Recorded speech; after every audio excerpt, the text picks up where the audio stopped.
Do you feel like you always strike out with the women you really want?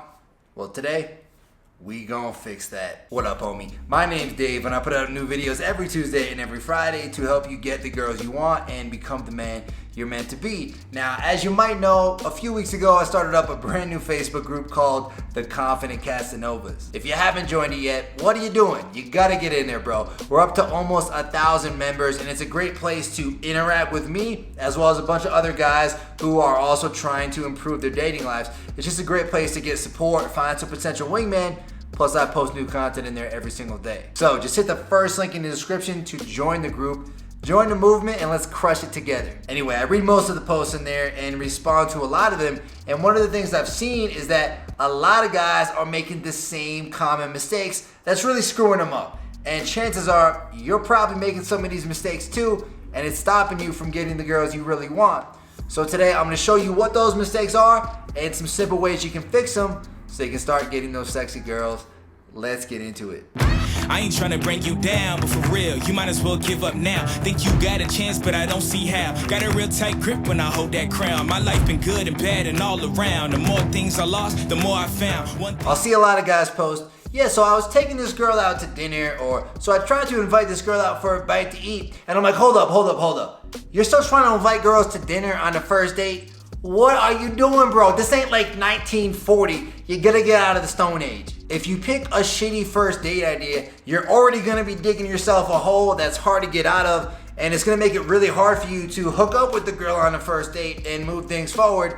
But still, a lot of guys do it. I don't really know why. So if you're wondering what defines a bad first date idea, usually it comes down to one or more of the following four things. Either you can't talk, like you can't really hold a conversation there.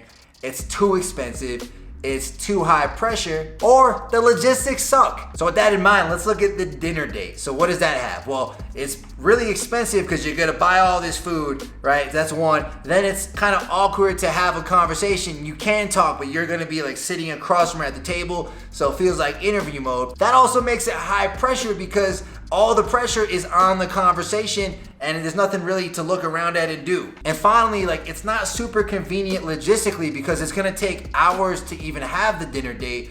And then like the girl's gonna be feeling all full. She's not gonna be feeling super sexy. Like, who really feels sexy after a huge meal? So she's probably not gonna wanna go home with you and keep hanging out. So please stop taking girls on dinner dates for the first date. Don't do that shit anymore. You're shooting yourself in the foot. A couple other bad date ideas are the movies, which you can't talk at all, so that's terrible. And you have to like awkwardly try to put your arm around the girl or like put your hand on her leg, and it's like feels like you're in 7th grade or something. And then coffee dates. Like, coffee dates can be okay, but more times than not, they end up having this sort of platonic feel because it's a very platonic environment versus a more sexual feel, like maybe going for drinks at the bar. So speaking of good first date ideas, drinks at the bar is one of them because you can keep it relatively cheap. And you know, it's a good environment, it's easy to talk, it's easy to have a good time, and she's gonna feel good, she's gonna wanna go home with you after if you play your cards right. Some other good date ideas could be a walk in the park or even going for a hike. Basically, you wanna keep it simple, low pressure, and cheap. You wanna make it as easy as possible for her to say yes. You go out, you have a good time on a date, and you close the deal. This is our time, can't let it pass us by.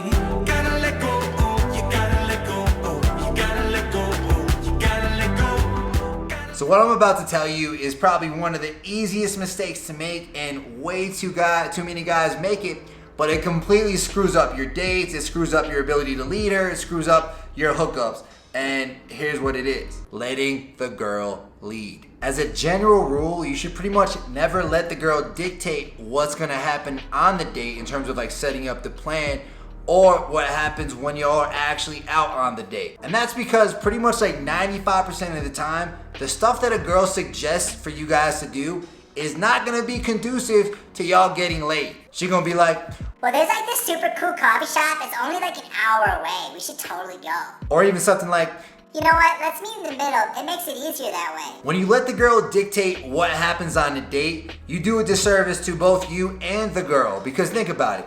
If the girl's gonna have a great time, it's gonna be you leading her around, showing her a good time, and then bringing her home and giving her the business and making her feel awesome. So by letting her dictate what happens, you pretty much remove those possibilities, and she ends up having a worse time without even realizing it. For example, one of my students the other day was like he originally had plans to go watch a movie at a girl's house, and then she texted him saying there was this new movie in theater she really wanted to see, and he kind of misinterpreted that as being her wanting to go see the movie with him versus like seeing it at her place. So what happened was he ends up going to the movie theaters, having the awkward like putting the hand on the leg, putting the arm around her, like the whole 7th grade thing, and it kind of screws him up a little bit. So what I told him is, next time you gotta lead a little bit stronger. So if she suggests like, oh yeah, I wanna see this movie, say, cool, we can go see that next weekend, but for Tuesday, I'll bring over that bottle of wine and meet you at your place at 7. Sometimes you're gonna have to deflect a girl's bad ideas like this,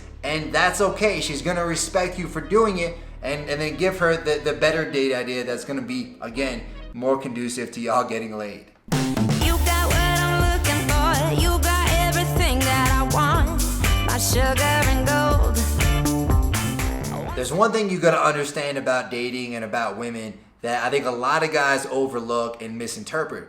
And that's, no matter what your goals are, whether you want a girlfriend, whether you want to hook up or whatever, moving faster with women is always gonna help you to get there. If you want a relationship, it's better to sleep with the girl quickly than to wait like 7 or 8 dates, because then she's probably gonna fall off and nothing's gonna happen. And then if you want to hook up, of course it's better if you hook up with her quickly, because that's what you wanted in the first place. So that being said, a lot of guys make the mistake of being too serious too soon, and they not only mess up their chances of getting a quick hookup, but they kind of frame themselves as a potential boyfriend too quickly. Plus, they're trying to connect with the girl on a deeper level who doesn't really care all that much about them yet. And the reason for that is they haven't flirted, they haven't teased her, and things like that. So there's a very low level of attraction there, and you don't really want to go deep with someone you're not attracted to. All it leads to is a girl either not wanting to see you again, or if she does, she's gonna want to take it super slow. Versus if you're the guy coming, you're kind of like the fun guy, you're flirting, you're teasing, things like that, then you're gonna come across as the guy who knows how to get what he wants, who knows how to get her attracted, and who's gonna be able to show her a good time, and she's gonna be more likely to go home with you quickly. So what you gotta do is realize, hey, there's a time and place for having that deeper connection, for asking those deeper questions, and for being more serious, but it's better reserved for later on in the conversation. What you want to do first is get a little bit flirty, tease her a little bit, be playful, and have some fun before you get into that other stuff. Because the playfulness, the flirtiness is what makes the other stuff powerful. Without it, you're just kind of making a friendship. But with it, you're getting a girl super attracted, building some trust, and making her want to go home with you even more. Do you want me? I see the way you're looking at me. Do you want me? So by clunky closing, what I'm talking about is a lot of guys seem to try to close girls in weird ways. Like they'll end things by just trying to get the girl's number or get her Instagram with no real pretext as to why they're getting it. Or they'll even, like I've seen guys try to make really specific plans with a girl right there on the spot, and that kind of throws her off too. These things are bad because if you just ask for a girl's number or Instagram with no reason for it, then she doesn't have a reason to give it to you or a reason to text you back when you hit her up. You haven't given her anything. And if you try to make super specific plans with her on the spot, like, I don't know, trying to go for smoothies on Tuesday or something like that, it just makes it all a little bit too complicated. It's better to keep it simple. So with this in mind, like, what does a good close look like? Well, it comes down to a few things. So when it's time to get the girl's number, you gotta balance, and it's time to leave the conversation, what you first wanna do is say, hey, look, I gotta run, but you seem like fun. We should hang out sometime. Boom, there's your pretext. You're not just getting her number so you can be texting buddies for 3 years. You're getting it because you want her to hang out. So if she says yes to that, then she's basically complicitly and tentatively agreeing to meeting up with you at some point down the line. So once she says yes to that question, that's when you say, cool, give me your number and I'll send you a text.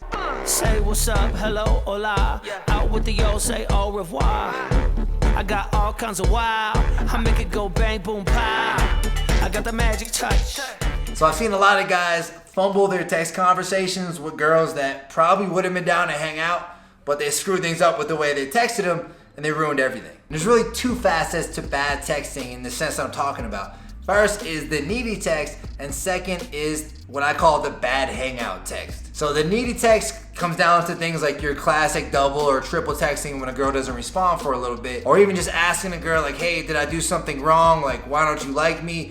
What's going on here? What did I do? I've seen guys do this type of thing way too often, and you're literally shooting yourself in the foot because you're taking a girl who might have been down to see you again and telling her, hey, I don't think I'm good enough for you, and I'm hoping I didn't mess things up. Is there something I did that screwed it all up? And at that point, if there was even a morsel of attraction that she had for you, it's all gone after that. Now for the bad hangout text, this really comes down to doing a bad job of leading things towards a hangout over the text conversation. So it could be that you went for the hangout too quickly. So I've seen guys like go out, have a date with a girl, then the next day, the first text they send is, hey, I had fun last night. How about next Tuesday for ice cream? It's like, bro, you gotta chill out a little bit. Let the conversation breathe. Have a few texts, talk to her for a day or two, then go for the next meetup. You don't need to go right for it right away. Another thing I've seen guys do is ask for the hangout at a weird time in the conversation. So maybe the conversation is at a low point or maybe kind of like a serious point, and then you go for the hangout then, and it just kind of comes off weird. Like she's not gonna want to say yes to it. What I like to do is build up a little bit of momentum in the text conversation, get the rapport going, have a little bit of teasing, a little bit of flirting over maybe like 4 or 5 texts, and then go for the hangout then. It's more likely she's gonna say yes to that versus just kind of throwing it out there out of nowhere. And overall, when it comes to texting, man, just try to keep it fun and playful. You don't need to try to make it too serious or like talk about some crazy stuff while you're texting her. Save that stuff for the date. Just keep it fun and playful, have a good time, and go for the meetup, and you'll do well. Now, if you want some more texting tips on how to make sure you get more dates from texting, then check out this playlist right here. It's gonna show you exactly how to do that. Let's keep it going. I'll see you right there, homie.